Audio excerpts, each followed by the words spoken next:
Welcome. The purpose of this course is for everyone to understand the power that there is within grief, a power of transformation, a power of growth, a power that organically relies at the core of the deep suffering that is experienced in a situation of grief. The other aspect I would like everyone to understand is that we aren't here to try to take grief away.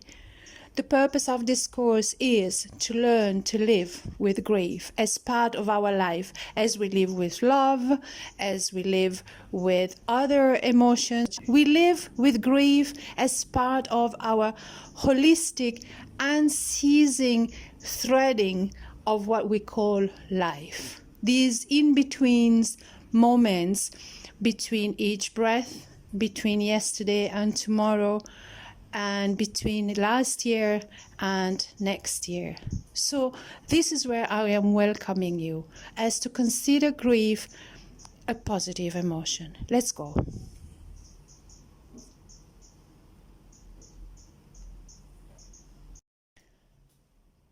So let's start by grief as an emotion before moving on to grief as a neuroscience research topic. What is grief? Is it possible to have a standard definition of grief? Or can we give grief our own definition in about 5 to 8 words? Maybe you may want to take a notebook, write down what is grief for you. The facts are that grief is universal. Everyone is bound to experience grieving at some point in their life. The second fact is that grief is very personal. So it is very difficult to define it through a standardized sentence or a standardized expression. There are, however, commonalities with all the different types of griefs. Can include sadness, sorrow, moodiness, loss of appetite, insomnia, and many more. What is important with grief is that it stirs up from down the core of our being. It stirs up an authentic expression of the personality of who is grieving. This is where it comes as a very personal experience. And as it is a personal experience, it is very sensitive to speak about grief. There is a narrative in grief. There is a story. And that story is personal. So when we talk about grief, we have in front of us a topic that refers, on the one hand, to an extremely universal topic of conversation, something that will happen to anyone.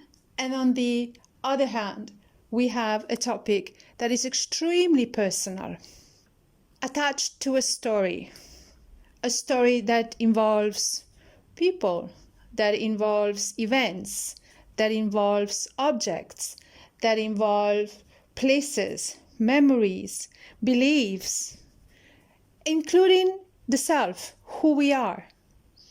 So depending on the type of grief, the kind of story that is behind there is so attached and intrinsically attached to the person that the sensitivity with which we talk about grief to ourselves and which we talk to grief to someone who is grieving requires sensitivity.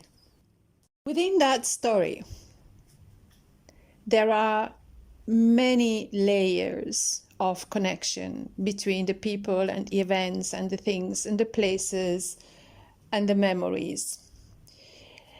And because grief touches upon the most inevitable condition of life, that is death and passing, it isn't considered an appropriate story for a conversation. It is difficult to talk about grief. It is difficult to talk to people who are grieving. It is difficult to help someone who is grieving. And all these dimensions are not only connected to the story, they are also connected to an aspect that also lays at the core of the human life, and that is the fear of death. So grief is a reminder of our vulnerability as human beings. It is a reminder of our fragility of life. It is a reminder, unconscious reminder, involuntary reminder that we all are going to pass one day, without exceptions. And all these dimensions are intrinsically connected with the difficulty of talking about grief. Within the narrative of grief and within the story, there is a possibility for healing. There is a possibility to grow out of grief and to continue to live with grief without the heaviness and without many of its pitfalls. That is the journey of resilience. Because grief is a universal and because grief is unavoidable, we better make it a friend. We better befriend it and work hand in hand as to let it accompany us to understand the truth of our human nature. So, the question I'd like you to ponder about, and you may want to take a notebook and write down a few words. What is a threshold for understanding grief? What is the threshold of suffering that a human being can go through? Grief brings us to a point where we become witness to our own humanity, the reality of suffering, and it's bringing us bearing witness to our own suffering. Grief is messy. Grief adds itself unexpectedly, most of the time, to whichever other emotion we live with, whichever other layers of our personality we live with, whichever other events happen into a life. It adds up to any other aspect we are dealing with already. So it comes on top of everything and merges with everything. And it stains everything, changes everything. It changes the person who is grieving. Grief changes the grieving person. It adds to guilt, it may add to remorse, it may add to anger, it may add to many other aspects. And because of that, it just isn't linear. It isn't linear. It doesn't come at one point and finishes at another point. It comes in waves. It steers up when we least expect it. So in that sense, how do we talk and how do we learn to talk to ourselves? How do we learn to talk to people who are in grief? How do we learn to find and open a healthy pathway to live with grief? Why would you want to avoid to know better about ourselves? Grief is an enormous possibility that we have in our hand to accept, to allow, to embrace change to come with us. We have no other possibility, there are no other possibilities than accept grief. In my circles, I encourage people to accept grief as a positive emotion. Grief is about coming to terms with the immunity of the heart. It opens a journey to resilience, and resilience is a strength, is a guarantee for passing through many storms without breaking. Resilience is like bamboo that can bend in the wind and in the storm and never breaks. However, bamboo will break if it's not nourished by proper nutrients such as water and such as sunlight. So it is important to build resilience and to live with grief as a friend. Losing someone we love shouldn't mean losing joy in life.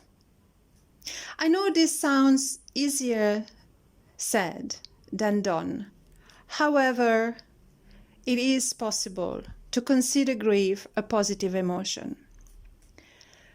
So as we'll continue, we'll look at what does neuroscience say about grief and about the power of transformation that we live in within our brain and within the synergy of our body and mind.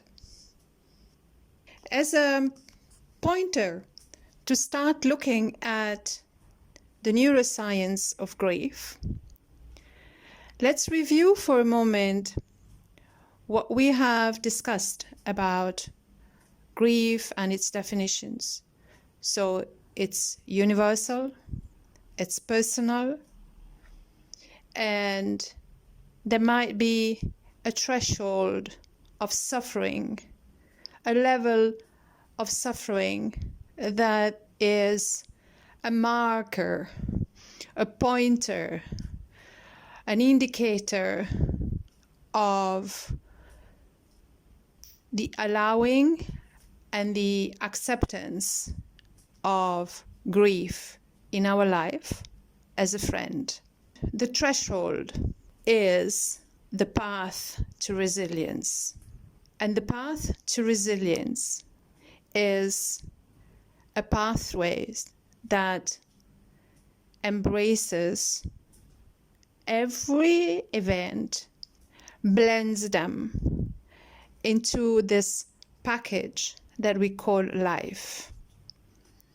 Some events are easier to pass through and live with, and others are more challenging. The transformational process of taking grief as a friend, as an ally, and to live with, we call this process turning poison into medicine.